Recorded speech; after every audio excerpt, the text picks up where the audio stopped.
Hi everybody, welcome to my channel and to Nora's channel. Welcome Nora, Ta-da! you're Hey! here. It's almost like Yes. you were live just a few moments ago on Aaron's channel. What? You're everywhere. I'm everywhere. Are you sure you're not AI? I might be. I Oh might be at no. this point. Yeah. How are you My doing, kids would be Nora? freaked out. Oh yeah. I'm good. I'm good today. It's Saturday. So yeah. It's hot today. It's hot Is it? here. We're in the 90s. Yeah. Ugh. So, Wow. but yeah, no, it's lovely. It's a beautiful day. So yeah. I'm sure it's always a better day over there than in London because it's always rainy and horrible here. Well, it's Oregon, so we're like a sister country. It's Okay. it's usually rainy and gloomy here, but not today. We're hot and toasty. We're pretending we're California, I guess. I don't know. The sun is shining and the SPs are out. That's right. We're out to That's right. play. Sun's out, guns out. And it's Yeah. just the palest people in the world with like tank tops on, so everyone's blinded. Yeah, it's not a good combo.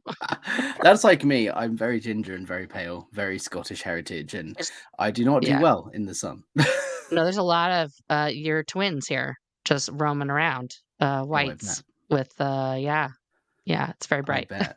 But before we go down that rabbit hole, thank you for coming online today and welcome and hello to Absolutely. everyone in the chat.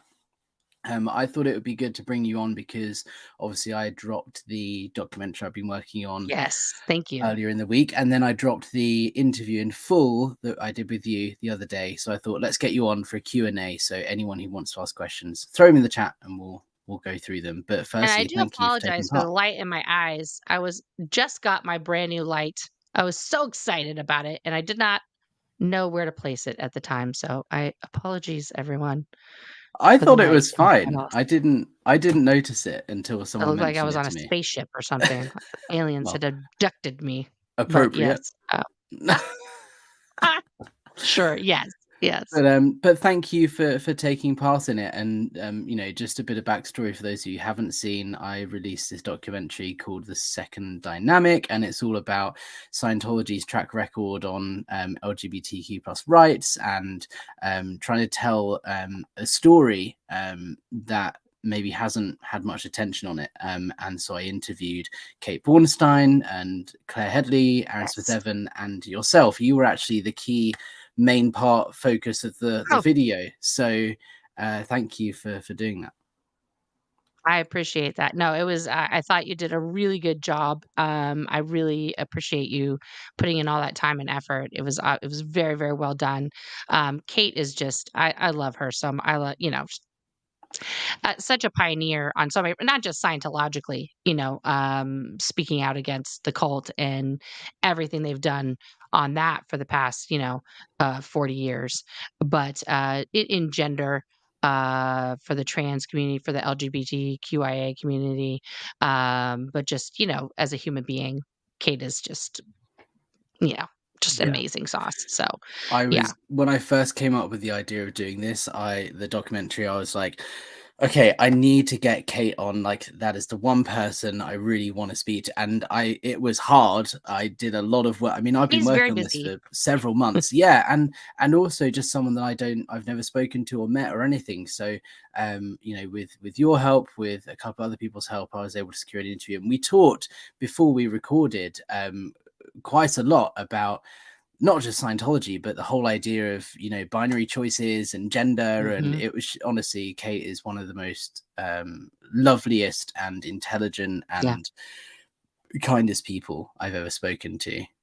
One of the smartest people on the planet. Like, honestly, I could talk to them just about anything Yeah. all day, every day. They're just so smart and so generous, with their knowledge and their love, which is, why I really hope that their daughter, Jessica, um, can somehow get that message from them of love and wish for reconnection and, at some point, some form of even a momentary reconnection can happen for Kate because it's just, that pains me. That Yeah. pains me just knowing what a kind, um, person is, and whatever they think of Kate as their father and all of that, and it would be,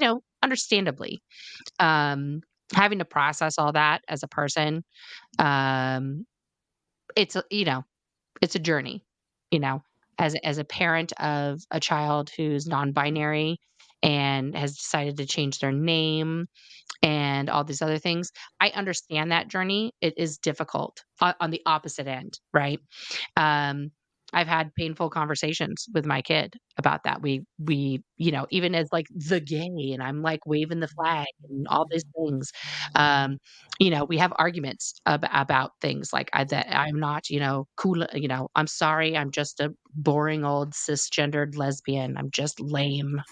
Like I'm not enough stripes of the rainbow. Like, but I accept the whole rainbow. But it's just, it's hard also as a parent.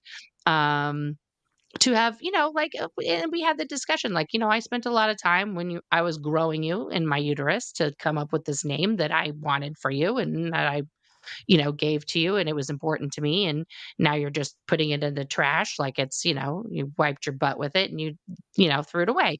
And we went through that and we battled it out and now we're at a moment of acceptance. And, I've also spent a lot of years trying to understand gender fluidity and generational viewpoints about it and stuff. And there are, definite different things to dissect and dissect my own trauma and other things and other stuff because it's all layers. It's all different layers.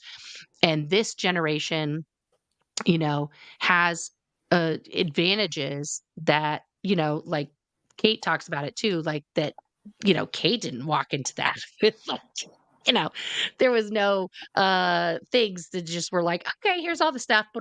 I mean, Kate was like paving the road for me, for all these other generations to be able to walk down it. I mean, there wasn't even a pathway. Kate had to like get out there with a machete and like, cut things down and mow it out and like, get a steamroller and like, and all these things. So it's just, um, we all have to deal with all the things.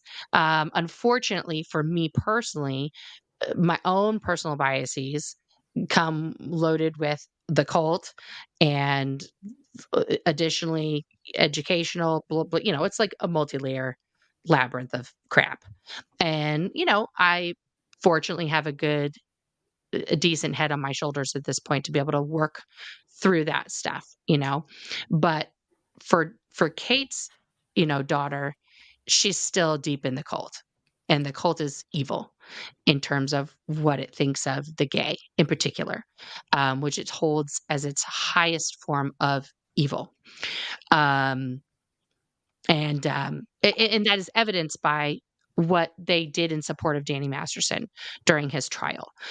If Danny Masterson were gay, okay, if he had been convicted or being you know, uh, had been accused of gay sex, okay, if this had been a gay sex crime, they would have washed their hands of him.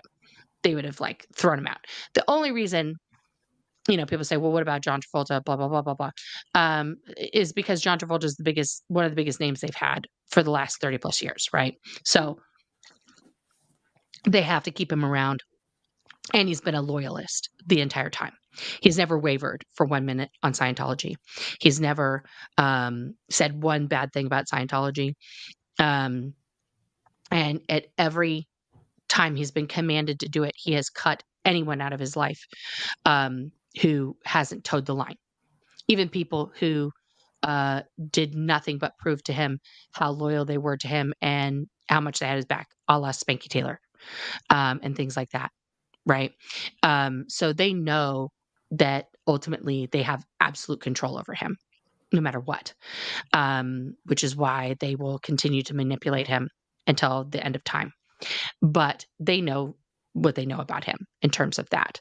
But if for other people like myself who went through the destruction of their lives because of the gay, they will go out of their way to protect people who commit sex crimes, actual sex crimes, against women, against children, against other human beings, because that ultimately is forgivable.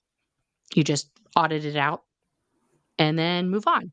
And as Aaron pointed out, they did an entire movie about it called The Auditor, where the actual crime that the guy committed was sexual assault. And that's why he gets thrown off his little spaceship and beached on a planet. And then when he admits to that at the end of the film, he finally confesses to this crime of sexually assaulting his crewmate, Jason Begay, who plays this pre-clear. Then his big realization, his big relief that he gets is, you know what? I should get her some auditing too. And that's what's gonna handle it. Not me, I should go to jail because I'm a scumbag piece of poop. No, I should get her some auditing. That's gonna make it better. It's crazy. That's and that's L. Ron Hubbard's vision for the future, is that not that you stop committing crimes, not that crimes will stop, but that once crimes are discovered and fully handled, you just audit out the crime, and then everything's good. Yeah. And I think you mentioned it on your stream with Aaron just now, that now is the time to publicly call out these people who are Yeah, supporting Scientology, because of not just the belief system, but because of what it does and the effect it has on people. And the yeah, anti-gay rhetoric is one example of that. The documentary ends with I was umming and ahhing about whether to do this or not, but I left it in, and it ends after the yeah, titles with, the Tom Cruise still supports Scientology despite his yeah, anti-gay rhetoric, and goes through a list of celebrities. And I kind of wanted to do that to really leave an impact of, like, yeah, for sure. despite Scientology saying in Dianetics, right, the book that's meant to be the most important one that you can literally walk into a church today and buy from them, it says that Right. homosexuality is a sexual perversion and is a physical illness. Um, He they doesn't are beat around still the bush in that book, guys. It's not like it's just like, "I don't like it." Mm, gross. Like broccoli, ugh. It's not like that. yeah, and that's why I wanted to do it, is kind of, when you put it into perspective like that, how can these celebrities publicly support this organization Right, when the organization themselves will say, no, we're not anti-gay, we've got gay members, but in the book that it's all supposed to be based off, it says that right. homosexuality is a perversion and an illness. Like, it just, how can you support something like that? And that's what I wanted to connect those dots for people, that Scientology is Mhm. an anti-gay, it's a gay hate group, right? Yeah. No, it is 100%, a hate group, and a number of people, gays at the top of the list, absolutely. It is also highly racist, let's just be honest, and it is completely misogynistic. And anyone who thinks it isn't those 3 things absolutely has not fully read the scriptures. And by scriptures, I mean all of the books that L. Ron Hubbard wrote, all of the, flag orders, the policy letters, and the HCOBs, the Hubbard Communications Office Bulletins. Those are the writings of L. Ron Hubbard that like dictate the policy and the technology of Scientology. There's also other tomes that he wrote, that come in the form of lectures mostly. Sometimes those are printed. And then there's also all the other basic books, that are voluminous, that you read in various courses or sometimes just on their own. And then there's other secret lectures that don't get released on other things, like the Phoenix lectures and the not the Phoenix lectures, but the blue volumes. Oh God, Oh, the not the admin series, it was the the blue the volumes. research and discovery series. R&D, Yeah, yes. the R&D volumes, that was just like a treasure trove of his just like mental vomit of just like wanderings into the universe of like a Thetan can inhabit 2 bodies at the same time and experience life simultaneously at different parts of the planet. Truth. that he I put out remember in a research and discovery volume, which led me to believe many very strange things. Another story for another time. So, like, just wanderings, like, and then people want to truly believe that he was never on acid at any time in his life. Like, come on, guys, please, let's just be real. Anyway, so just the man, as I've said many times before, I will give it up to him. He honestly owns the Guinness Book of World Records for like writing the most shit ever, because yeah. he really did. Like, I'll give it up to him for that. He really, really did. I don't know how his fingers didn't break off just from typing, because he used one of those fucking typewriters with the 3 rows of like things. He was really typing like Jim Carrey in the Almighty. Well, towards Like, the end, that's he was just, just recording him speaking yeah, and someone else was typing it up, just right? dictaphoning it out, and he was Yeah. just crazy sauce. I remember my Um, return yeah. program once when I can't remember whether the first time or second time I got kicked out, but my return program was to do the entire basics books and lectures Oh my God. package as courses from start to finish. And then I can go back into Scientology. And for those of you who don't know, the basics books and lectures is like the chronological study of all of his books and lectures that are publicly available. And I remember I Just petitioned. reading History of Man, you gotta be like, "Deuces, like, peace out." Like, we came Well, from a clam's tears. I'm out. I'm I out. petitioned it and I said, this is a ridiculous return program because even I think I can't remember whether it was a lesson a day or something. I think I was like, if I do a lesson a day, which is like a chapter a day, it will Right. take me 3.5 years to do this Yeah. return program. And then they retracted it and changed the return program. But that's the sort of quantity of stuff here that we're Yeah. talking about that this guy came up with. No, it's insane. It's absolutely bonkerdoodles. It's just nuts. It's Yeah. nuts. And then, yeah, when you really study all of it and you really take a deep dive, more than half of it conflicts with the other half. And then you're just supposed to twist yourself constantly to like make it all make sense, and have cognition after cognition, just realization of like pew, pew, pew, pew, pew, like fireworks going off all the time about how all of these things just make sense, and you're Mm. so knowledgeable now, and you're just woo, like, yeah, Um, you're making yourself nuts constantly. Yeah, we talked in the interview and in the documentary about your journey of knowing deep down that you're having these feelings and that you're gay, but like suppressing them because if you were to come out in that moment, it would mean everything is, is untrue and you've lied about the auditing and not really Mhm. clear. So there was that pressure. But I wanted to ask specifically what was your thinking when you were reading policies and that sort of thing? Like, were you Oh, shown different? Like, what was your mind? What was your thought process when you were shown one thing that says something contradictory to what you're feeling, or just in general, or during the whole journey of like the gay? the I mean, journey like, of the there was, gay? oh God. Well, when I got busted, my biggest downfall in life, and this is something that I've been working on professionally and as just like a human. One of my, like, as a kid, um, I think that I always wanted to be like my dad. My dad was like my biggest hero, right? And he was the life of the party. He was just like so much fun, just like the funnest guy. But he was also um a rascal, like, just not a really responsible guy, not, not a good dad, um, in terms of, like, fathering. There was a time period where he may have done an okayish job, and there's ways to look at this through many different lenses. um I definitely have good memories as a kid. There's definitely like happy times and stuff, but if I look at my life through a very harsh, realistic lens, um it's bad. It's not, you know it's not the greatest childhood that ever existed.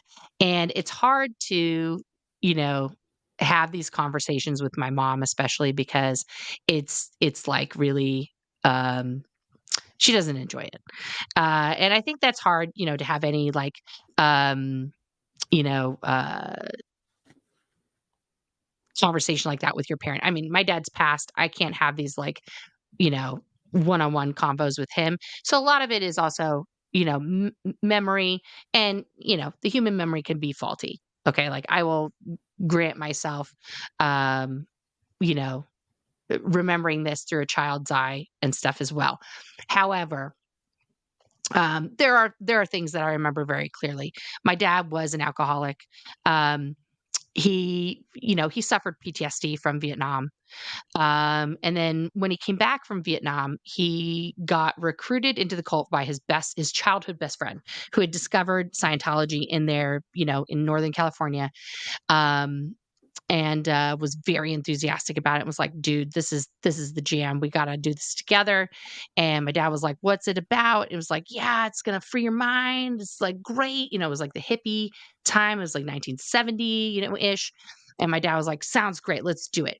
Now, my dad had like a huge plan in Vietnam to like make a boatload of money when he got back, because my dad was always scheming. He was a little bit of a con man already.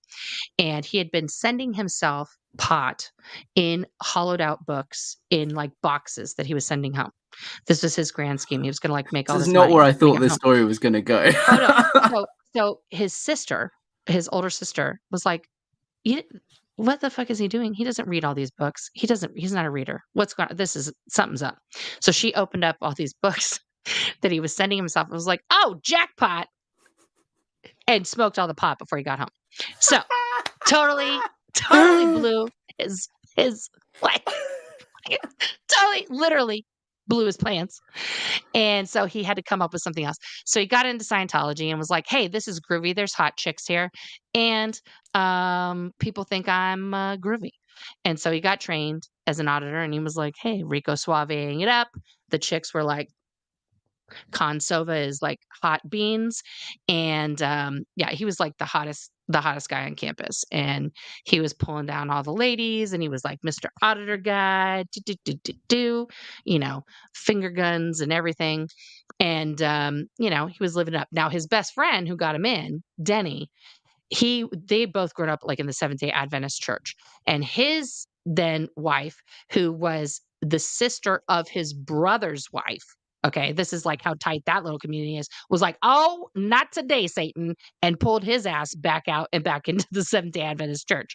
His brother was in seminary school at the time, my uncle George. And also was like, what is up with the Scientology stuff? And my dad was like, oh, you should come on over. It's great. It's blah, blah, blah, blah, blah. It's all about, we love all religions, Jesus too. Like party time. Because the 70s was all about like, let's love everybody. Let's party it up. And my uncle was like, yo, I got babies now. He had already had 2 kids, my cousins. And his wife was like, no, with your brother's nuts. Like, is cuckoo cuckoo. We're not doing that shit. And so my dad was like, all right, whatever, you guys are dumb. Pew, and just like went about his way. And just dove into it, and everything was validated for him, because it was the love bombing. It was like, you're magical. Look at all these people you're helping. I mean, he went on to be the highest grossing auditor in 1 week ever in the history of Scientology. He audited, like I said, 3,000 hours one time. That's obviously too wrong. It was like 300 hours as a single auditor. He was then given Kakan status at that point. And so now, as you know, I will explain briefly. If you reach the status of Kakan, you can be forgiven murder 3 times in Scientology, literally. Okay. You can never commit a crime. Do whatever you want. Free ticket. Face no Free repercussions whatsoever. Status in Scientology. So at that point, he was a superhuman.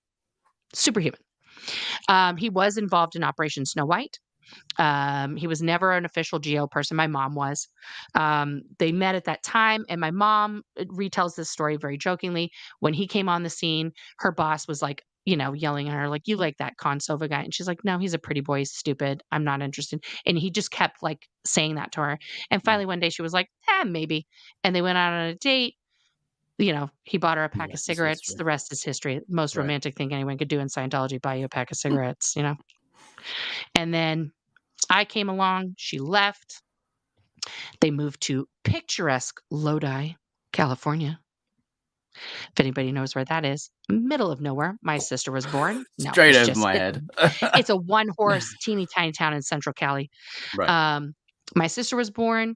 We weren't really doing anything at that time. And then my dad got sucked back in. Around the time I was 7, he was painting houses. He was doing really well. And he was starting to get on this like get rich quick scheme again because he was always feeling like this I'm not good enough. I'm not, like I'm not rich. I'm not this, that, and the other thing. And he, again, because of alcohol, he used to tell me all the time, I'm going to see a man about a horse, which I thought every time he told me that he was going to buy me a horse. I was always waiting for this horse to come home. Sure. I did not understand that that meant he was going to the racetrack to bet tons of money that he never won. Right. And so one night he did not come home from seeing this man about the horse. And my mom was just like, whatever, he's probably at our friend Les's house sleeping it off. And then at school, my mom showed up early to come get us because my dad had gotten into a very severe single car accident because he blacked out Right. and wrecked his new truck and ended up partially breaking his back. And like he looked like Frankenstein. He had stitches all over his face Wow. and like he was like almost died. That was when I was 7.5. And I know now that because of that accident, he ended getting like severe brain trauma. He was never totally right after that. Um, you know, um, a lot of other problems. My parents ended up divorcing when I was about 8.5. After that, after he invested in a gold mine in Arizona that did not exist. And Wow. my mom gave him the ultimatum, like she thought I was going to snap him out of it. Um, like we're going to get divorced. And he was like, okay, when do you want me out of the house? Kind of a thing. Um, you know, and yeah, didn't work out well. He ended up like hooking up with a chick less than a week later. And because it was the 80s and he had a new place, he sent a cab to pick up me and my sister and drove us across town, across San Francisco. I was 8.5. My sister was 4. It's the 80s, guys. It's a totally different time. It's Wow. the Uber of the time, okay?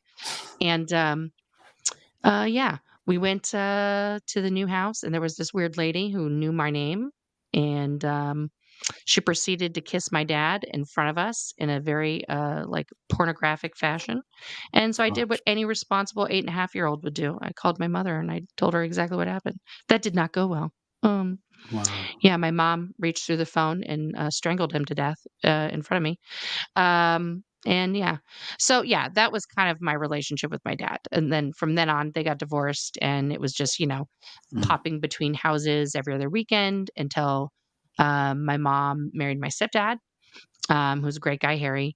And as soon as they got married, he moved to LA. And so we'd see him like once a year. Um, and it was bad, and they disappeared for an entire year of my life. I didn't know where he was. God. And they just pop back in like a fucking jack in the box. Hey, like as if nothing had happened. I had to threaten him to come to my high school graduation. I told him if he didn't show up, he could just peace out. Don't talk to me again. And then somehow, because I'm a typical red-blooded American girl with daddy issues, he convinced me to move to LA and work at a Scientology school that my stepmother was working at, and move in with him and pay half the rent Oh my God. because I'm a moron. Right?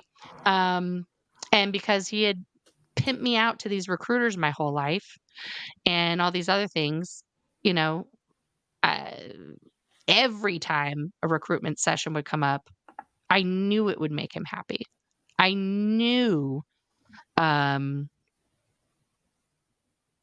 you know, um, ultimately he would be so proud of me and I wanted him to be proud of me, you know? Um, So that was playing in the back of your mind when you were reading policies and always. things that, I mean, any policy they show you has 2 sides to it. yeah, So when I got caught, well, this is a super long answer to your original question.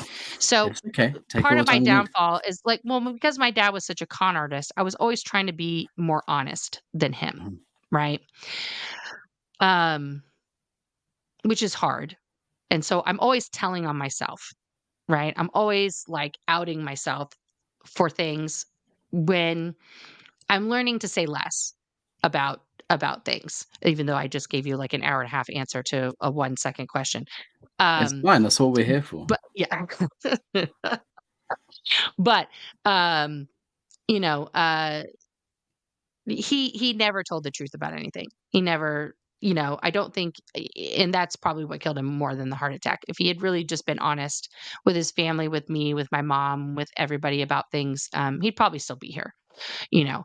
Um, but like people suspected me for being the gay for years at the at CC, at Celebrity Center, and they were always trying to catch me. Always. They never caught me. I mean, I got through Key to life orientation course. I had to redo my word clearer course and the sorry everyone, and the internship and the metering course and the internship because we had to redo all that. It was a whole hullabaloo after our training at Flag, and the professional soup course and the internship. The like 7 courses, guys, 7 courses and internships, And these are like major and they were courses as well. These aren't just like life improvement courses. You go and read a no, book these and are ask some questions. These huge. And are I huge. was getting Yeah. sec checked daily on the Truth Rundown, which is one of the most intensive, like, sec checks you can get.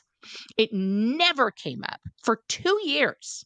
I was doing this 2 years, and it never came up because I had learned to compartmentalize me and what I was showing to everyone. And finally, everything blew up one night because I went to get in and out for me and my lover. And I came back with the in and out, and the security chief was like, where are you going with that in and out?" And I was like, I'm bringing it to, me and so and so and blah blah. And I wasn't living in the room with them anymore because I got, like removed from the room because suspect. And they were like, why would you get in and out for them? You're not even in the same room. And I was like, just because, we're gonna have CSP together and have dinner, like whatever. And then the the HCO area secretary that has, who's in charge of like ethics and everything else, was called me up to her room later. And she was like, she sat me down on her bed and we were like, because we were friends. We were friends. And she's like, um, I just want you to know that everyone knows what's been going on with you and Austin. And it'd be best if you just, confessed about it and just told us. It would just be great. Just be great. If you just tell us. And I was like, I don't know what you're talking about. I just like had a whole shit. And then I just started like freaking out in my mind. Like I was like, oh my God, the jig is up. Everybody knows. Like I just believed what she said. No one had any evidence. Nobody actually knew. I had my mom's car They because do it was this CSP all and the I borrowed it. time. Just to Yeah. interject very briefly, they do Right. this like they did this even to me in the org in London. Like they would pull you into an ethics interview and they would go, "We know what you've done," and I'm like, "I actually haven't done Yeah. anything." Like what we told was, well, look, just tell us, right? And If I you was just come so clean, dumb. I was like, oh God, they know. because they're They just trying know. to They know trick you everything. into confessing to They something did. when you haven't They even tricked me done into anything it. most of the time. They Yeah. tricked me into it. This woman, Jennifer, sat me down and told me, and I believed her 100% because she was my friend, because we were friends. This is a woman who would confess to me about things that were going on in her marriage that I would talk her through and give her references and hold her hand and be like, here's what you should do. And like, because I worked with her husband for a number of years, and I'd be like, oh, no, you're misinterpreting this conversation. And I would like talk her through stuff. And I was genuinely friends with her. I cared about her. So when she came to me and told me that, why would I disbelieve her? Like I thought in my mind, we are friends. Mhm. So she said to me, you better come to me by the end of, we always had like drilling period on Monday morning. You have until the end of Monday morning or it's going to be really bad. So we do the drilling Monday morning. And I'm thinking in my mind, like I have my mom's car and I could just take off. I could just fucking take off. But my mom's going to come pick it up. Like we had an agreement that I would leave it in the parking lot and she would come pick it up on her way to course. And then I knew if she came to pick it up and it wasn't there, like I was screwing her over. And I didn't want to do that to my mom. And I was like, shit. So there was a moment where it would have been my 3rd time blowing.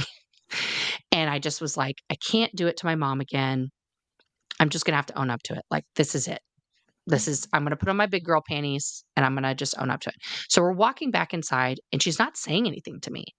And I'm thinking, okay, this is really bad. Like things are bad. So we're like going upstairs and I was like, are we going to have like another talk or Like, she's like, "Oh, right. Yeah, right. Okay, let's go down to my office. Yeah, for sure. Yeah." And then I'm like, "Wait, what?" And I see Austin, and she's like, and then Jen's like, "Oh, no, you can't talk to her right now. You can't talk to her right now. Not right now." And then I was like, "Oh, fuck." Like, in that moment, I was like, "I fucked up." Like, Yeah. I should have just been like, "Nope, just kidding. I don't have anything to say. I want a lawyer." Like, so, like, I don't know, just Yeah. like, I lost my mind, and I sat down, and I did not know she was recording me either time. And we sat down in her office, and she secretly tape recorded me the entire conversation. And she's like, "Why don't you just tell me everything?" So I just laid out everything that had happened over the last 2 years.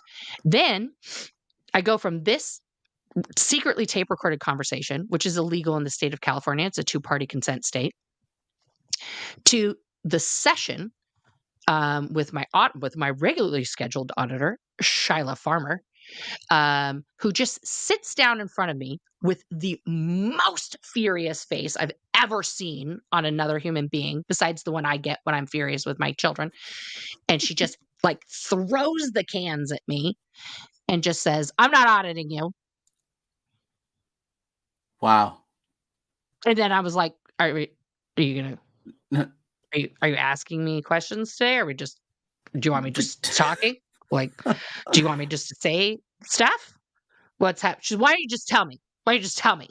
Like, that's literally no questions. Jeez. Just start talking. So I just like repeated the whole story for her. Mm, It was not a session. Yeah. So I had to that's like, horrible. because she had been auditing me now for, I don't know, 6 months. Mhm. And she was also in her own co-audit with Jessica Feshback, who had been on the RPF once for missing somebody's withholds. So Jessica was in hot water, who, by the way, went on to marry Tommy Davis. That's a whole other story. Everyone's connected. Yes. Yeah. There's nobody I'm never not connected to somehow. Anyway. So the first thing that I get asked after all these sessions, I sit down with the ethics officer, who's also my friend, another woman. Now all the women are terrified of me. They are just like, they're thinking of all the times, I'm sure, that they've been alone in a room with me, that we've been changing. How many times have And I they're looked at their thinking the boobs? worst How many because, times have I wanted to touch them? How many times yeah, have we hugged? How many times have all of those things meant something else? Ladies, I want you to, I'm going to get real close to the microphone. We're going to get real intimate here. All of you that I was in this Yarg with, I just want you to know right now, okay? If I have not personally shouted out your name at some point, or if I don't, um, it you're not my type. Okay. It wasn't you. So please, I'm sorry to let you down, ladies. Not all of you were that attractive. So please get over yourself. Okay, thank you. savage. But that's the But thing. yes, they were Scientologists believe absolutely that terrified. if you're Absolutely gay, terrified. you're attracted to everybody of the That's same how it sex. Like, works. just Like, because you that's are gay, that means you don't no. have the idea of being attracted to some people and not to others. You're just instantly attracted to everybody. It's insane. It's like that's not how it works for straights. You're not Yeah. attracted to every single person on the street. It's the Yeah. same for gays. And I think It's the same. your treatment just there, you were talking about, trying to trick you into admitting it and then putting you in a room and being really mean to you. Like, these are things that Scientology does to people just anyway, right? Oh Regardless of, yeah. it could have been about anything, not just being about gay, that they would have done this to you. But when you couple in that, mindset of struggling to come to terms with your sexuality, or say you were, thinking about gender and you weren't sure you were, in the right body or something like this, which is not sexuality, but it's another big question of like, who am I and where do I belong and all of I this. don't even It know what just would makes that happen if whole somebody thing, had a conversation like that in a Church of Scientology. They would their hair would catch on fire. it Like, just makes the literally whole thing catch on that fire. much worse, that you're Oh going yeah. through those struggles yourself. You're not really sure who you are. And then you've got these people yelling at you. And then they asked me, the first question I get asked is, "What do you want to do now?" And I said, "Oh, what are you asking me?" So, well, what do you want to do now? I said, "Are you asking if I want to be like the president of the Pride Club? Do I want to be on a Pride float? Like, am I trying to get a girl? What are you asking?" I said, "I Yeah. don't know." I said, "I don't know what want to do right now. Like, can I fix it? Can I stay? Can I go? What are you asking me? Like, am I trying to go march in the pride parade? Like, what is the question? Like, what? Like, I didn't know what I wanted to do. I said, am I getting kicked out? The first thing they did was try to declare me a suppressive person. They set up a folder this thick with all of my crimes. First of all, my stats were in power. Okay. For those of you guys who don't know, that's all of the conditions that you can be in, all the way down from, confusion, which is the bottom, all the way up to power, which is the top. If your stats are in a state of normal, they spike up, and then they go into a state of normal, and a new state of normal that it like is above what it used to be normal, and it like spikes up here, it goes into affluence, and then it's in a state of normal after that. That is power. My stats were in power. Okay. High five, power group. Mine were too when I got Boom. kicked out. Right? Right? Yeah. Thank you. And so I also had a friend in the International Justice Chief's office who was a guy who happened to have a little bit of a crush on me. And he got this petition and he sent it back rejected. He was like, no, Nora's not an SP. Handle her. He literally wrote a note on the top. Nora's not an SP. Handle her. And they were pissed. Let me tell you, with the day that rejection came back, the chief officer, Rose, hi, Rose. She was so mad that I was her roommate at the time. She just started like throwing a fit, just like, this girl's an SP and she's in my room and I'm a senior executive. Like, I mean, like, oh my God. Probably Like, because first you've of all, kind of also gone. Rose, not my type, honey. No, thank you. Probably Also, because you've just gone you're above awful. her head, right? Like I had a similar thing, right? With an ethics thing I was going through in the church, like, if you have, for people who don't know, you have like the city level orgs, and then you have in the UK, it's like St. Hill, the CLO, the Continental Liaison Office, and then you go up the line like this. There's a chain of command. And I remember there was a point where I kind of went, I think it was the CLO, I went to the Continental Justice Chief of like, I don't think London are able to deal with this. They're not sorting it out. So you go to the next step to say, can you sort it out for me? And London hated that because they're now being told what to Right. do rather than doing it Right. themselves. And that really pissed them off because you're going above their head. And there was a time when this was just before I got kicked out where they declared me a PTS type D. And they were like, well, why don't you go and talk, because you're buddy with the Continental Justice Chief now. Why don't you go and speak to St. Hill about it? And I was like, I will. Yeah. I mean, like, what the fuck do I have to lose at that point? Who cares? Yeah. I mean, I was on decks for 3 months, just in this fucking limbo of bullshit. And I was like, listen, guys, here's the situation.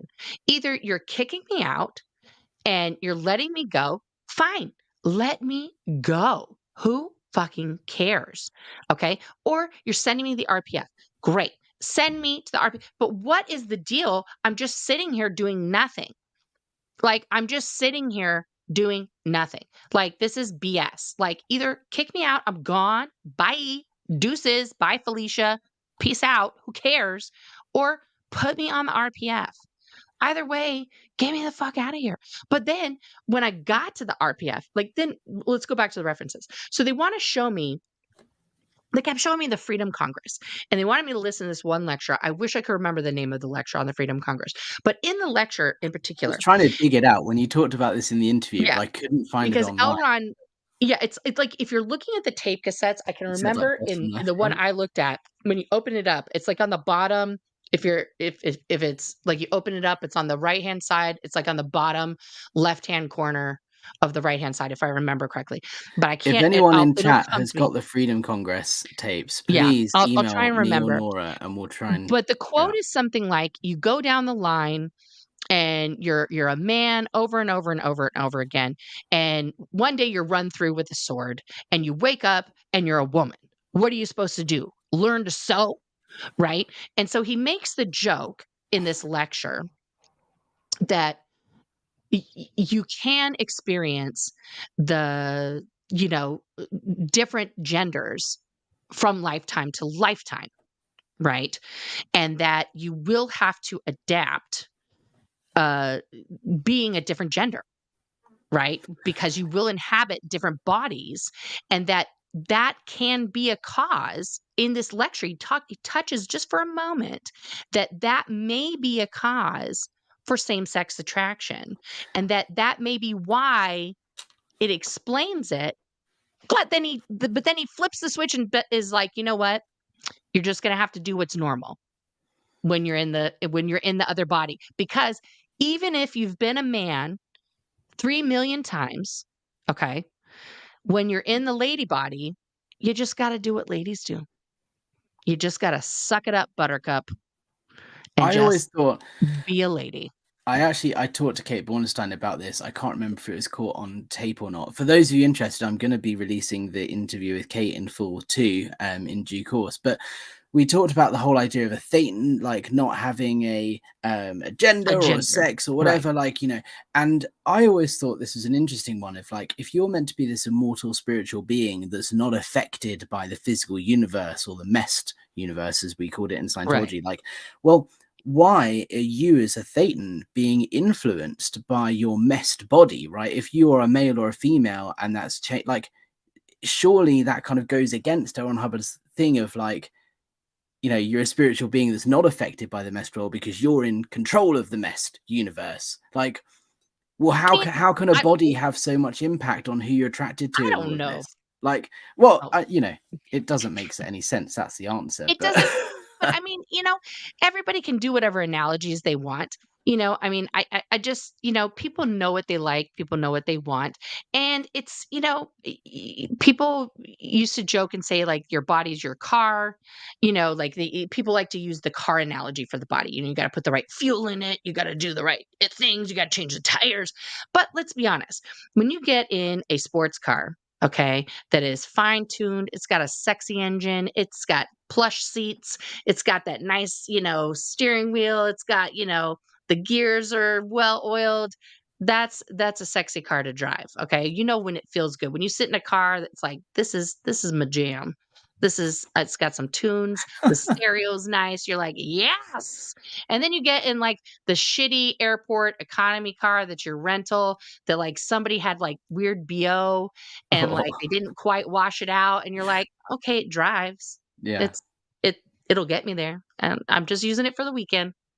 Like, "Mm, all right." Yeah. Like, that's like pretending to be straight. Yeah. Yeah. I I can think do it for this long.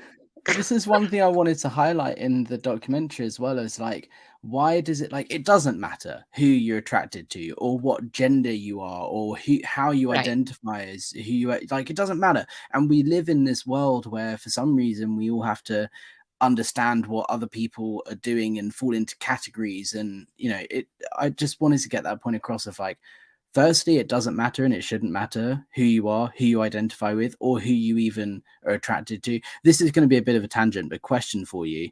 Um, Yeah. and this is someone who doesn't fall into the LGBTQ plus rainbow thing. Like, why is it that gender is lumped in with sexuality? Because in my mind, how you identify as, like, whether you identify as a male or female or whatever, that doesn't have any bearing on your sexuality, whether you like males or females or whatever. So why, Mm. and this might be a really long-winded question for you to answer, and there may not be an answer, but like, why do we think of gender conformity and non-conformity and Right. sexuality categories or whatever you want to call it as they're two, in my mind, completely separate things? Is Well, that me being naive? no, no, no. I think that this is a huge conversation, Alex. You just open up like every can of worms. However, Sorry. no, no, no, no. And I'll give you a short answer on this. I used to have a very firm like answer on this, right? Um, because like again, I grew up in the '80s, so you were gay or straight, and if you were straight, you was a boy girl, and that was it. And there weren't, and then there was trans people, and then they were just like in their own nesting category over here. That's it. And then and that was it. Right. As I've evolved as a human and come out of the cult and come out of the closet and everything else, I think honestly the best answer for this ever came from Schitt's Creek. Um, and that comes to us from, of course, David, who, when they're getting asked about their own sexuality, they say, I like the wine and not the label. because it doesn't really have anything to do with what, as I jokingly refer to my kids' appearance, the candy coating shell. It has to do with the person. Yeah. Right. And I think that our gender is more the expression that we express that in is the candy coating shell, because like I get sirred all the time. Like Especially in the I seals, I have, bet you did. Yes, sir. oh God. Well, yeah, yes, but Yeah. bump. Sorry, He's got couldn't those resist that guys. one. But I get sirred in real life all the time. Right. And, this is not like a braggadocious moment. I'm wearing a black t-shirt, but I have very large boobs, and they cause me back problems all the time. I don't recommend 0 stars. But Right. despite that, and I'm not a tall person. I'm like 5'5". People, I just walk into a room and people are like, "Oh, thank you, sir. Yes, sir." And I'm like, "Okay, that's fine." But I have short hair, especially from the back. I don't wear aggressively men's clothing, but I don't wear dresses. I don't wear any makeup. My fingernails are short. I have a short, but I have a hockey, it's like all hawked out haircut. Um, and I still have very much like a Seorgish kind of walk. It's very powerful. My wife is like, "Could we just walk like humans? Can we It's just tone walk like 40. people?" You got Right. It's intention. just, yeah, I really have to I have the uh same thing. I might concentrate not on have not any marching. idea where I'm going, but I Yeah, feel like we're I just know gonna I'm get there. yeah. We're going. We're I getting might there. just be I don't going know. to the I'm shop. I lost. don't even know which shop but I'm going. We're there Yeah, first. yeah, yeah. But yeah, so it's just like I always, it's just that I don't know if it's a confidence thing, that kind of stuff. But it happens all the time, and I'm less offended by it now than I used to be. As a child, I hated it. I got asked if I was a boy or a girl constantly. Um, you know, uh, it's just and I don't, and I allow my kids a lot more free dress, 99% more than I was ever allowed as a child. I do have restrictions. I got to be honest. Um, like I require, like there's a trend now with teens, especially girls, where they wear like enormous sweatshirts and then shorts that are basically underwear, and then it looks like they're wearing nothing under these t-shirts or shorts. I do not allow that. I do require that it is known that there is an under some form of short under the shirt that And looks like a dress. that's a fair I restriction that for a is parent, just a right? requirement Yeah. I have. Also like my other teen, the 14-year-old, my non-binary child likes to wear like 15 layers when it's 90 degrees out. I just put the kibosh on that. Like I don't want you getting heat stroke. Yeah. We get in arguments over ridiculous things like this. Like the beanie, unnecessary when it's 90 degrees out. Okay. I'm just going to say no to that. I don't care how cool you look. I'm sorry you can't comb your hair today. You're going to have to comb it. Like Yeah. I'm unreasonable. I'm sorry. I don't think But that's other than that, unreasonable. like if you want to wear all black, I don't care. Mhm. If you want to wear your hair in space buns, okay, I don't understand it. But that's fine. That's these are also okay with me. I am always learning. I'm always trying to keep up with whatever. Yeah. There's so many things I don't understand. I mean, I'm acronyms and all these other things. But the It's gender thing for acceptance me, and being tolerant of others, right? And I that's mean, what and especially when I'm with my wife, her hair is longer. She is much, she's very, I mean, she's gorgeous and I love her very much. But it's, she's very recognizable as very female, right. and I don't consider myself not female looking. I don't think that I like, somehow mannish passing or something. Um, but I did like, what was ironic is that we went out to breakfast, um, and our waitress was a lesbian, and she immediately came out to me and was like, where do you get your hair faded? Because I've been trying to cut my wife's hair like that and I can't do it. Love I it. was like, "Oh, I'll tell you where, you should go see my barber. She's amazing. Mariah at Slabtown Barbershop. Shout out to Mariah for my awesome fade." I love it. It's awesome. I think that's we'll try and round up now and then we can get into the Q&A and stuff if you want. Yes, But let's get into the I questions. think, yeah, just the final thing was that this is the point of the documentary that I wanted to do is we need to be more tolerant and more accepting in Yes. general. But I wanted to highlight that the struggles you go through as someone on this journey, regardless, are hard. But then if you're also affected or, a part of in any way Scientology, it makes that struggle and journey even worse. And it did kind of hit home at the end with the message from you to anyone that's currently in, and a message from Kate, and particularly a message to Kate's daughter. It does get a bit emotional, but the whole point is that this isn't something we're talking about that's historic, that happened in the past. Yes, it happened in the No. past to you, but this is going on right now, to this Look what's very happening day. with Liz. Look what's happening with Yeah. Liz right now. I mean, she and what's ironic is Liz wasn't a staff member. She wasn't a SEERG member. Her father's is still a SEERG member. Apparently, he's still alive. And they didn't just do this to her, and That's she one came thing out I as said to gay. Liz the other day. I was messaging Yeah, her saying the one thing that worries me is obviously what we're going through is horrible and bad and all of this, but if they've done it to you, I can almost 100% guarantee you are not the only person this has happened to, which no, is just no, gross. because all she did was come out. All she did was say, Mm, "Hey, I'm gay," and then that was it. Like, not only was that it wasn't like, "Hey, you can't I'm disconnecting from you." Right? Because that was the whole time where Tommy Davis was marching around saying there's no such thing as disconnection. Okay, so this is why they couldn't have him disconnect from her, because everybody's like, "Well, why didn't he just disconnect? Why didn't he just say, 'I can't talk to you anymore?'" Because Tommy Davis was literally on the news saying, "There's no such thing as disconnection. We mhm. never I've never heard of that. That's crazy. We don't And even even have when that they word do in our admit it, vocabulary."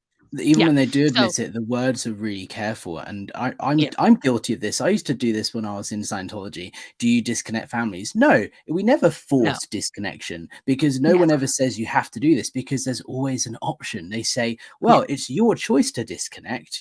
If you do disconnect, then you can continue in Scientology. But if you don't want to disconnect, that's fine. But there's the door. You fine, can't carry on bye. in Scientology. So it's Yeah, like it's your choice, but it's always not a your choice. choice. Yeah. No. And so they just said, "Well, oh, so sorry your dad's dead. Please don't call us again. Okay, bye. It's horrible. Please don't leave a message. He won't get it because he's dead." No. It's disgusting. It really is disgusting. And then they didn't even it's like they told his whole family that. And then it was like, no body, no nothing. And that's the thing. It's like they will just that's that I don't even know gaslighting. Is that gaslight? I don't even know. I don't even know that we have to coin a new term for that. That is just um yeah, Vicious that's and I mean, I horrible. never saw my dad's body. That still haunts me to this day. His mother didn't get to say goodbye to him either. So, I mean, that his whole family had a conspiracy theory for a while that he didn't actually die, my dad, because the And coroner's report said he was so fat. I mean, he was fat. He was in really bad shape. So, yeah, but Scientologists love a good conspiracy theory. That's another they whole do. rabbit But hole we can his get family's down. not Scientologists. They're just, Okay, right. yeah, it's a whole Let's get thing. into No. some questions. Let's I've been do starring them as questions. we go along. If anyone wants to ask anything, stick it in the chat and we'll go through them. First one, Yes. SPTV Tattoo Warrior. Howdy, Apostate Alex. How much do I owe the Aftermath Foundation for June? So this is something I did a quick live on the other day. To help Mike Grinder raise the money he needs for his treatment at the beginning of June, I said I would donate 100% of my YouTube earnings to Mike Grinder. He then came out later, and Christy, and they both said they didn't need the money, but I'd committed to it anyway, so I'm still going to do it. I'm waiting for it to hit my bank account. But my YouTube earnings for June were £291, which is $380, I think. So as soon as I get that, I'll be donating straight to Mike. And I believe Fantastic. Tattoo Warrior is one of the people who agreed to match that donation. So thank you, and that's the amount. Oh, that's so fantastic. Amazing for the super chat, thank you. How funny is it you could advertise interview with the gay and we'd all know who it is? Honestly, iconic, Nora. I love this the gay thing. It makes me laugh every single time. I love it. Yeah. I should trademark that quick. Um, Def- Trademark the gay. I don't know how successful that would be, but It'd be like the whole LGBT community would be coming for me. That's it. I would be dead. I can't. Peace and love. Excellent documentary, Alex and Nora. Thank you very much. So good. L. Ron Hubbard, here he is. He said it himself. Keep being you, Nora. We love you just the way you are. Thank you, Elron. Thank you. It's true. It's true. We all love you, Nora. Free Xena Project. Question. I wonder what Scientology thinks about all these movements with the LGBTQ community. They can't change LRH policies, but it's making them look horrible. DM, Dave Miscavige, must be going nuts trying to figure this out. What are your thoughts? Yeah. I think absolutely, because with everything that happened with Danny Masterson, I mean, that's a whole shitstorm already by itself. And now if the LGBTQ community blows up in his face, because, on Aaron's panel, I brought up a whole list of second gens, and we can drop that as well before we go. But, I mean, the only person they have is Catherine Bell right now, who's like their one gay. I've said it many times publicly, like, Catherine, girl, like, you are in the movie Get Out. Like, they are literally, you're in the movie Get Out. Like, you need to get out, honey. They are not helping you. They do not love you. They are royally hurting you and Brooke, your wife. They're just using you. She needs to escape, like, yesterday. I've tried for a number of years to get in contact with her. We were friends at one time. And I would love nothing other than to help her in any way that I could to declutter actually her mind from Scientology. I have nothing but love and admiration for her. But she is collateral damage from that cult. 100%. They ruined her, and they continue to ruin her. And I worry about her health and everything else when I see her in public. I don't think she's, it takes a toll on you to hurt yourself mentally like that. But yeah, if she were to leave and really tell what it's like, it would be really bad. It would be really bad for them, because they have treated her horrifically inside the church. And that's probably why they let her carry on the way she does, because they'd rather keep her happy than have her. Well, they're not keeping her happy, though. They're hurting her. But and I mean, so they'd rather have her in, not doing what they want her to, but than leave, because if she leaves, she'd talk out, right? Oh, yeah. They can't have her leave. Yeah. In the same way they can't have John leave. Yeah. Talking of John, actually, is another super chat. Pembroke Love, thanks for the super chat. But do you think they would continue to support Travolta if he actually came out? I think that would be a bridge too far. Excellent pun. Bridge too far. Hey-o. No, they would absolutely not support John Travolta. My wish when Kelly Preston was still alive, and I'm, RIP to Kelly, who was honestly one of the sweetest and nicest humans to ever walk this earth. I wish that they would have publicly left the church together and come out with a public statement that just would have literally just been like, listen, we are in this marriage together. We love each other. We have an open relationship. And what John wants to do with other people is fine by me. Everyone else, fuck off. Thank you very much. End of statement. And then just fucking let John live his life. And that would have been the end of it. And then everybody would have been like, oh, okay. Well, I guess it's not a story anymore. And then it just would have faded away. And the rest of Hollywood would have been like, oh, John's bi. Well, okay. She's cool with it. And then it would have just been nothing. It would have been nothing. And everybody could have just effed off, and it would have been fine. And they could have just all lived their life, because of course Kelly knew, of course. And their kids could have just been fine. And, no one is going to hate him. No one's going to hate John Travolta if he comes out of the closet. The public isn't going to hate him. The church is going to burn it with fire. Yeah. But the real world is where there's millions of people. 0% are going to care. Yeah, much more supporting. Boys in the trees, thank you for your super chat. Hi, Alex and Nora. Your honesty and humor are a gift to SPTV. And always be you, girl. Much love and respect, and thanks for fixing the lights. Yes, you're welcome. Thank you for the super chat. There's another one here. Buffy Lynn, do you want to read this one out? Yes, Lodi is big wine country now. I know. You used to live in Galt. Oh my God, my cousins live there now still, and that is a teeny tiny town. There's a song about Lodi. Yes, I know. When I lived there as a kid, there was nothing there. Now it's a destination town. Costs lots of money to go to Lodi. Straight over my head.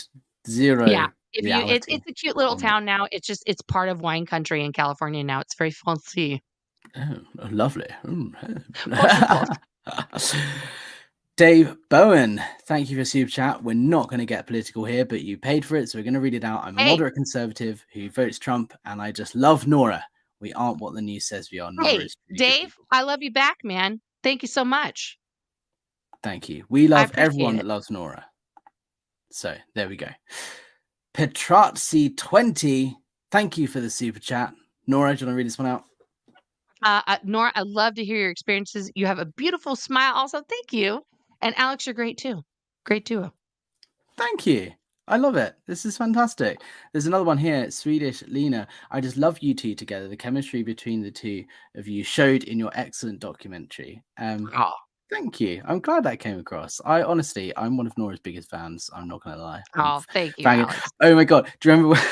So for those of you in the chat, earlier, Nora accidentally FaceTimed me. And it was the funniest thing because I very rarely drink tea as an English person. This is sacrilege to admit Oh to. my I'm a God, you're coffee gonna get drinker. arrested. I know, but today I actually had a cup of tea, a very rare thing for me, and I was laughing so hard because it's the most British thing to ever text back Nora. But I was literally holding my tea, and Nora called me, and I was like, "Oh, hold my tea!" Nora's calling, like, "Oh my God!" And then Nora texted me going, "Oh, sorry, Pockadale or Dial, I didn't mean to do that," and I was Yeah, like, because I was texting you, you texted me, and I texted you back. And then I was also texting my son who's in LA with his dad. And I was trying to get my youngest to FaceTime with him periodically because they're at a Lego thing in Long Beach. And um and I started FaceTiming again. And then my youngest is like, "Who's Alex? Why are we FaceTiming Alex?" I was like, "Oh shit." I was like, "Sorry, wrong FaceTime." Because I'm like in 17 FaceTimes at once, and I was like, "Oh." I got I was like, so "That's my friend in excited. England. Hang on, wrong FaceTime." And then I go back to my other son, and I'm like, "Okay, I have to stop." I got Technology, so too many people at excited. once. I was like, Nora's calling me. Oh my I was God, like, "I'm stop talking to you everything. later anyway." I was like, "You can, Alex. I'm sure he wants to hear all about your Legos." Oh, I love it. Another super chat. Toy Ranch, thank you. We love you, Nora. Hot dog Well, emoji. so many hot dogs. Uh-oh, hot dog. Honestly, trademark that. You could trademark that for sure. For sure. I know In fact, Bobby Lee might get mad at me. Everybody asks where "uh-oh, hot dog" comes from. It's from a sketch from Mad TV. The great comedian Bobby Lee, who I love so much, did an entire it's like a whole little bit where like his character that would just say, "Oh, hot dog," like when something would happen. And I've just been saying that my whole life since I was a teen now, when something bad happens. But if you never watched Mad TV as a teen, late at night, yeah, I you love don't it. know "uh-oh, hot dog," but I've brought it back. You're welcome, Bobby Lee.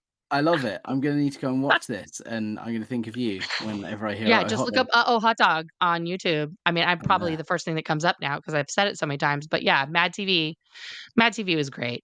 Mad Yeah. TV was, that and Living Color and SNL, like, are my gym jams. So, yeah, Really hard to for get sure. those things here in the UK. Like we can't watch SNL here. It's an Yeah, American but thing. It's see, not. now because you're British, and thank you for never calling me this, most Brits are like, "Nora Batty?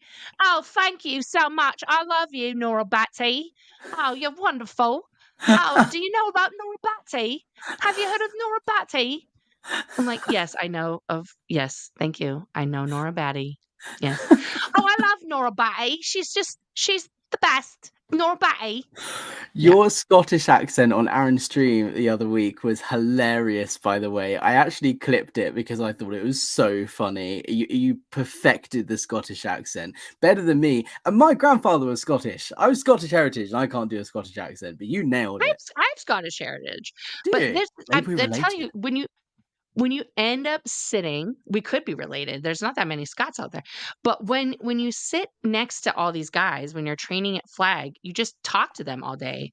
Like you Hi, just Catherine. end up, hi Catherine. You just end up sitting there, like, listening to these people from all over the world, and you pick up all these accents, and it's, like, crazy. You start learning a little bit of Oh, all these yeah. different languages, like, My all over the place. my senior in London Org was Hungarian, and I'll never Mm. forget the way she used to. It's a really empty building, the org, so it's really echoey, especially when you're in the public information center. And I'll never forget multiple times this happened a week. She'd be at the other end of the building, and she'd be like, "Alex, Alex," like just like that, saying Alex, but in her accent, and it would echo, and it will stick in my mind forever. Alex. I love it. It was fab. I loved working with people from all over the world, just, like, Yeah. people's accents, people the way they would say things, the way they would pick up different, you know, uh, English or, just different things, like, this one guy who was, Bert, he was from Germany. What a character, this guy, and, my favorite thing that one of my favorite things that ever happened on Is the this the RPF, burnt that he we was may trying to both know? is Burnt. it Bert Model? Yes! You know Burt Model? Oh my god. I know So burnt we'll very we'll have to well. share Burt Model stories. But Burt was trying to reassure his twin, during, like, a very, like his twin was very upset during, the session, just like, "Oh, just not doing good, just bleh," right? And just in a heated moment, and so Burt, very German, he's so German, just so German. So Burt was trying to say to his twin, "Don't worry, I've got an ace up my sleeve." Which, of course, that's like ultimate move in America. You got an Yeah. ace up your sleeve. So he looks him dead in the eye. He says, "Don't worry, I've got my sleeve up my ass."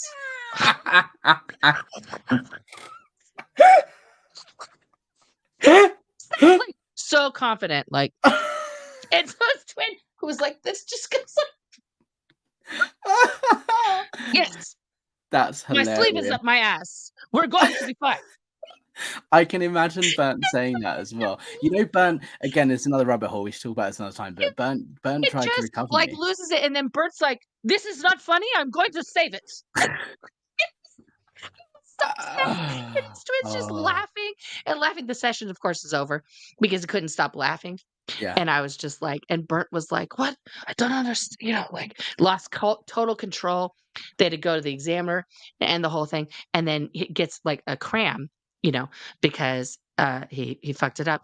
And then he was like, "Oh, ace up my sleeve." Okay, he's like drilling it, ace up my sleeve. Oh, I love it.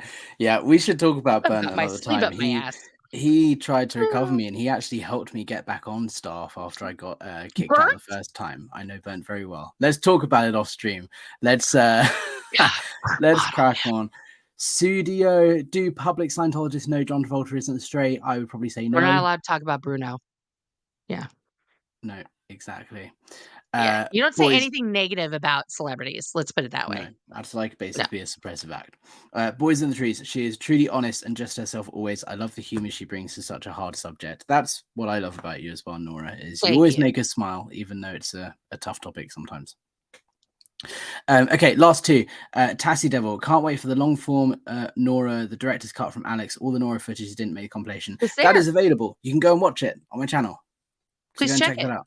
Yeah, absolutely. And then one love question: what prompted you to create this awesome documentary? Was it a particular That's for incident or you. conversation, or a culmination of things? Yeah.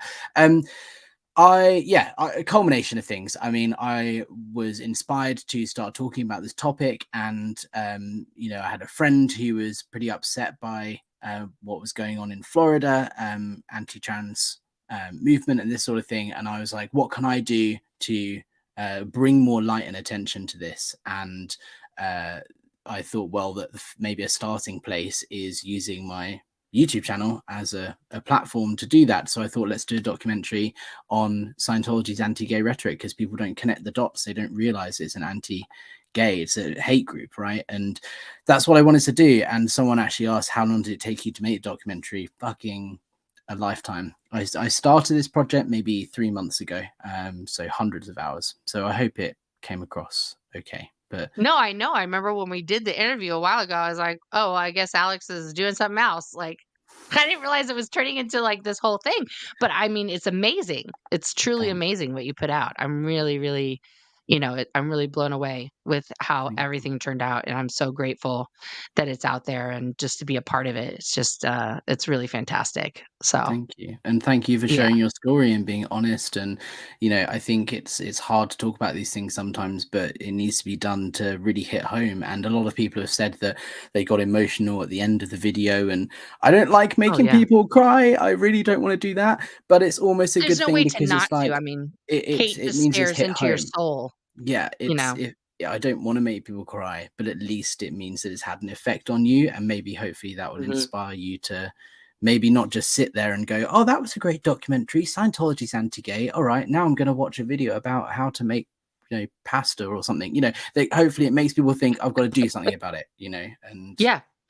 Yeah, and then I just, I said this over on the live I did with Aaron, but I'm gonna repeat it here just real quickly because you listed a great go list for of it. names, but, because of the SAG-AFTRA, and writer strike that's going on, the current people that I'm kind of, particularly charging, we always talk about the big names, John Travolta, Tom Cruise, Michael Pena, I mentioned Catherine Bell and things like that. But the people that really need to get their shit together are the second gens that are sitting there because they know more than the people who walked into Scientology willingly. Because they were born into it. So they've seen it from all sides, like I did growing up in it, experiencing it through different parts of their life, and now benefiting from doing it, and then they're still donating to it despite what they know. Okay, we have the whole other parts of the Masterson clan, obviously Jordan, Alana, and Chris. Um, okay, just to name those three. But in order of ranking, like most known, Elizabeth Moss. Okay, Handmaid's Tale, all of the great stuff she's doing on Apple. She just put out a Vanity Fair article, I want to say like 6 months ago, where she tripled down on her commitment to Scientology. She needs to really get it together here. On what she's doing. Eric Christensen, who you may remember from the show Parenthood, tons of Emmy Awards, other things. She needs to definitely, get it together. She's in some stuff now.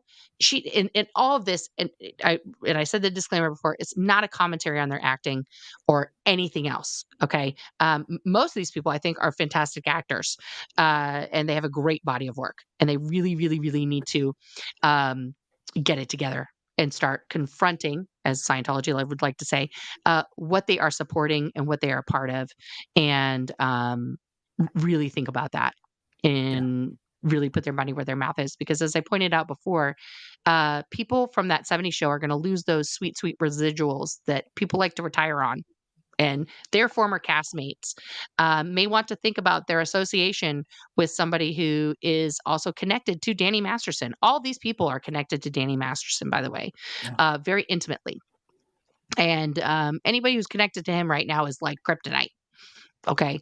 Um, Skrillex, musician so Skrillex. A lot of people don't realize Oh, he's a Skrillex. Scientologist. Skrillex is on there. He grew up in Scientology. He grew up in Scientology schools. Hmm. So he knows from an intimate, perspective what that's like. He definitely knows better. Riley Keough, and she's suffered tragic losses in the last year and a half of her mother passing and her brother as well. So I don't begrudge her the emotional toll that Scientology has taken from her in her personal life. But despite that, she still knows what she knows and she needs to get out there. Um, uh, the entire Ribisi clan, Marissa, Vonnie, and their baby sister Gina, um, you know, Juliette Lewis, who's on the, everything awarded Yellow Jackets, absolutely needs to get out there. Beck, um, who claims he, never really did Scientology. He was out. He was married to Marissa for a number of years. Absolutely not true. He's a second gen, and he needs to own that, and he needs to come clean, and he needs to start speaking out on everything that he knows. Um, and Jason Doring, who is on Veronica Mars with Kristen Bell. I'm very surprised that Dax Shepard has never said anything. I don't know how he didn't get recruited into Scientology to get off drugs. After being with Kristen Bell and stuff, that's a whole thing. Patrick Renna, who of course is just trying to ride his Sandlot years into fame now, coming back on social medias via that. Lindsay Bartleson, who is on Grounded for Life. And as I mentioned before, everybody wants to know how all these new, actors and actresses keep getting sucked into Scientology. It's because Lindsay Bartleson and Patrick Renna and a couple other relatively unknown Scientology actresses and actors opened the Hollywood Mission a few years ago, and they are the ones that are sucking in all these new actors and actresses via the party scene where the Masterson clan and all these other people hang out with the Hollywood cool kids and pull them into Scientology through the mission, which just delivers the basics and the fun stuff and whatever, and then scoot them on over to Celebrity Center where they get love bombed in the president's office, and then away they go on their Yeah. journey into, superstardom. It's so hypocritical. The creative arts is so full of LGBTQIA plus people, and these people are working all day, every day with actors and musicians, people who identify as gay, and every other part of the rainbow, and yet Everybody who secretly, does their hair, everybody who does their costuming, all this stuff, and they're going to pretend like, I love you. Oh my God, you're fabulous. Everybody who does all the work for them, surrounding them is in the LGBTQIA community. Laura Prepon, as I mentioned many times before, stood on stage and made speeches in front of GLAAD and was like, I'm an ally, while she was a paid professional lesbian for Orange is the New Black, and then was donating that money to Scientology. It's disgusting. And Scientology at the same time is selling books at that very moment in every org across the planet that literally says being gay is a sexual perversion, and someone who falls into that category is physically ill. This is the contradiction, right? Yeah. It's insane. Yeah. The Great Daughters of Dianetics. Hi. Hey. We love them. Two of my favorite ladies. Absolutely. All right, Nora, thank you so much. They gotta come clean. That's all. That's my challenge. I love it. And I think everyone, if you haven't already, go and check out Nora's channel. Go and subscribe to her. Oh no, Nora, she's awesome. Go check out the documentary we did together, and get in touch. I'm always happy to speak to people. You can email me, hello@apostatealex.com. Always happy to give my 2 cents and help people. The Aftermath Foundation, don't forget, if you need help leaving Scientology, the aftermathfoundation.org, they're there to help. So thank you so much, Nora, and thank you everyone for tuning in, and we'll catch you very soon. Bye for now.